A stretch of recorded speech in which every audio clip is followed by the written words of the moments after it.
Result आ गया है injection जो लगाया था। So welcome back to Sabri goat farm. और ये रात का टाइम है 6 बजे का और 6 ही तारीख है और 6 मार्च। तो चलिए देखते हैं क्या रिजल्ट खास देखने को मिला। तो अभी काफी ज्यादा चीख रही थी ये बकरी, मैंने इसकी आवाज म्यूट कर दी और देखने को मिला कि मतलब काफी ज्यादा चीख रही है। तो इसके हमने बच्चे सेल कर दिए हैं। तो ये देखने में आया शायद ये अपने बच्चों की वजह से चीख रही होगी, लेकिन ऐसा कुछ भी नहीं था।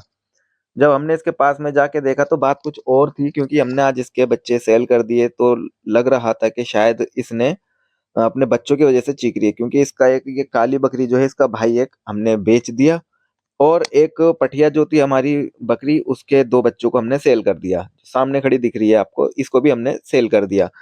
तो इसी वजह से शायद चीख रही होगी, लेकिन ऐसा कुछ भी नहीं था। तो हमने जो इसके इंजेक्शन लगाया था सैटरडे के दिन लगाया था, आज मंडे का दिन है। तो हमने सोचा चलिए आज देखते हैं, क्योंकि फादर साहब ने बताया हीट पर आ गई, लेकिन मुझे लगा नहीं। लेकिन जब पास जाके अब देखा मैंने तो हाँ वाकई इसके डिस्चार्ज आना शुरू हो चुका था। लेकिन पास में और जाके जब देखा डिस्चार्ज, तो यहाँ थोड़ी कंडीशन चेंज हो गई थी। क्यों? क्योंकि यहाँ पे ये रेड डिस्चार्ज डाल रही थी। रेड डिस्चार्ज का मतलब ये होता है ये क्रॉस करने पे कंसीव नहीं करेगी, ज्ञाबन नहीं ठहरेगी। समस्या कुछ भी नहीं है, बकरी में कोई प्रॉब्लम नहीं हुई है। ये लंबे समय तक अब ये डिस्चार्ज डालती रहेगी, मेला फेंकती रहेगी। लेकिन इसका ये कारण बन गया है, इस पे हार्मोन्स जो हैं वो ज्यादा हो गए हैं और ट्रांसपेरेंट डिस्चार्ज के बदले ब्लीडिंग वाला डिस्चार्ज आ रहा है। यहाँ पे 3-4 कंडीशनें लगती हैं। अगर आपकी बकरी एक ट्रांसपेरेंट डिस्चार्ज डाल रही है और बाद में ब्लीडिंग वाला डिस्चार्ज डालती है, तो ये इन्फेक्शन का थोड़ा लक्षण है। लेकिन अगर आप देखेंगे कि आपकी बकरी नॉर्मल डिस्चार्ज था ट्रांसपेरेंट वाला और बाद में उसको क्रॉस करा दिया, अगले दिन उसके ब्लीडिंग आने लगी, डिस्चार्ज आने लगा, ये भी नॉर्मल है, कंसीव करेगी। लेकिन अगर आपकी बकरी डायरेक्टली रेड डिस्चार्ज डाल रही है तो उसे क्रॉस ना करवाएं। समस्या कुछ नहीं है, क्योंकि वो कंसीव ही नहीं करेगी। ये बकरी हीट पर है लेकिन रुकेगी नहीं, गाभिन नहीं होगी और इसका कोई भी लक्षण अच्छा नहीं है। ना ये बकरी से राजी होगी और ना ही ये मतलब किसी प्रकार से आप इसको सिम्टम देखेंगे पूंछ पे हाथ फेरा के, कमर पे हाथ फेरा के नहीं बोलेगी, ये पूंछ ही नहीं हिलाएगी।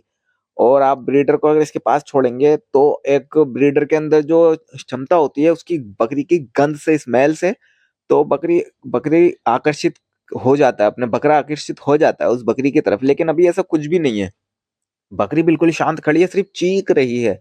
तो हमने देखा कि दूसरी बकरी जो हमारी आती है हीट पर, तो इसके लक्षण ऐसे होते हैं, ट्रांसपेरेंट डिस्चार्ज डालती है। हमने इस पे वेटमेट का इंजेक्शन का ट्राई कर चुके हैं, रिजल्ट ले लिया है और कंसीव भी करा। लेकिन इस बकरी पे भी कंसीव करा था, रिजल्ट ले लिया है। लेकिन नॉर्मली ये हीट पर आई थी, फिर दोबारा हीट पर नहीं आई, क्योंकि पहले ब्याह चुकी थी। हमने सोचा कि चलिए इसको खोल के चेक करते हैं कि बकरा इसे एग्रेसिव होगा इसके ऊपर, यानी बकरी इसके पास जाएगी या नहीं। तो हमने अपनी बकरी को खोला और ब्रीडर के पास ले गए। लेकिन ले जाने के बाद में देखा कि बकरी जो है थोड़ा सा राजी नहीं हो रही थी। बकरा थोड़ा उसे चेकआउट कर रहा था, लेकिन फिर भी वो नहीं मानी बकरी। तो हमने फिर ये डिसाइड करा कि बकरी अभी नेचुरल वाली हीट पर नहीं आई है, इसके हार्मोन्स ज्यादा होने के कारण ब्लीडिंग वाला डिस्चार्ज दे रही है, हम इसे क्रॉस नहीं करवाएंगे।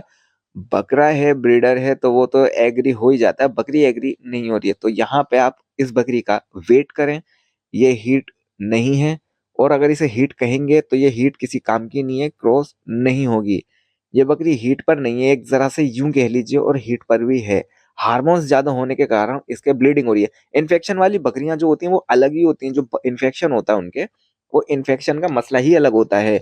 वो बकरी रिपीटर में आती है। लेकिन इसका रेड डिस्चार्ज आ रहा है ब्लीडिंग टाइप का, जैसे बकरी बच्चा दे के बाद में जब फ्री हो जाती है तो वो मेला फेंकती है, इस टाइप का दे रही है। तो ये नेचुरल है, इसमें कोई समस्या का डर नहीं है, फर्स्ट टाइम है अगर। लेकिन हर बार में ऐसा करती है तो जरा समस्या का। एआई ना करवाएं, ना ही नेचुरल गर्भदान करवाएं इसका, ये करवाई ना, इसे मिस कर दें ऐसे ही, ठीक है।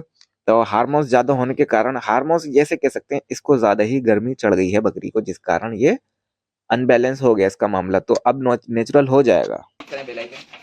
और आपने इस इंजेक्शन के बारे में देखा है तो कमेंट में ज़रूर बताएं आपने इसे यूज़ करा और कितने टाइम के अंदर बकरी आपकी हीट पर आ गई।